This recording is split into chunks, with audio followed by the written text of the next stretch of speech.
Okay, so you're on a local government gap year scheme in France.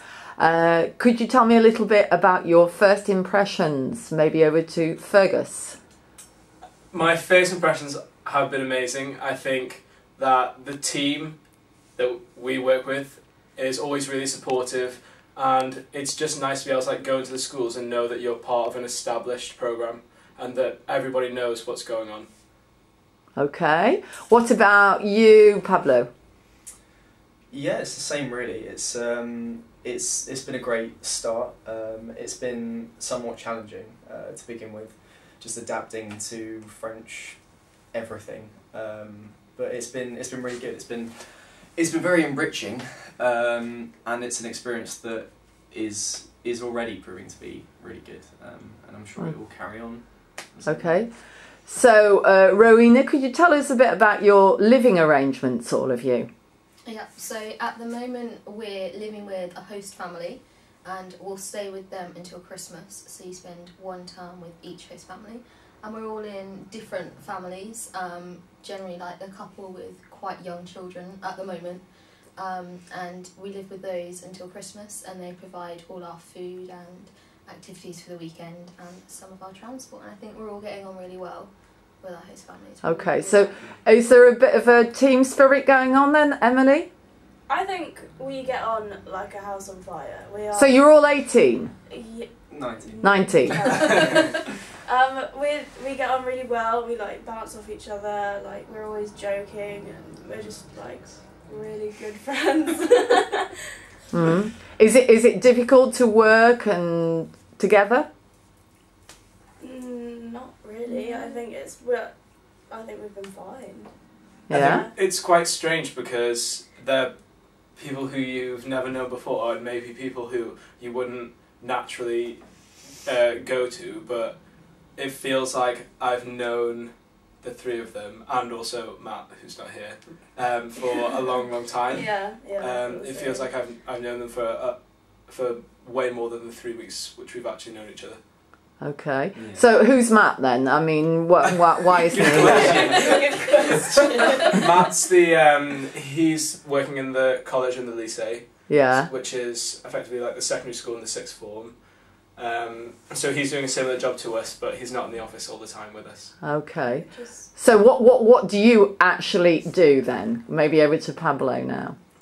Well, we're, as opposed to what Matt does, we teach in local primary schools, and with real pupils. With real pupils, and it's kind of, I mean, if you're watching this video and kind of hoping to do this next year, it's just be prepared to sort of, you know, be plonked into a school. Obviously, everything's very structured, but you will be teaching. You will be taking on a teaching role. You will be at the front of the class doing all the talking and the teaching, and it's not, you know, you're not going to be sort of sidelined into a sort of, I don't know, a desk job or something like that. You will be, you know, you are on the front line, almost as if you were acting. Okay, yeah. It's not like you're sat in the classroom and they say, oh, okay, now you say your part. You are actually standing there with a load of kids staring at you. You take on the central. So this must be quite a nerve-wracking experience, and I imagine when you did it for the first time, it was. After 3 weeks, what can you say about your progress? Rowena? I think we've all improved so much, even in so we've now done 2 weeks of teaching, so we've done a whole 2 week cycle, and even from watching other people's first, so we've done trial lessons to get feedback and constructive criticism before our proper teaching started, and I think everybody's improved, and we're all really happy with our improvements, and we've also given each other constructive criticism as well to help each other improve as well.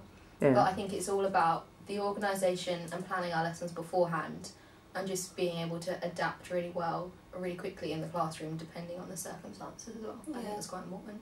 Okay, so you're actually on your own in the schools, are you, Fergus?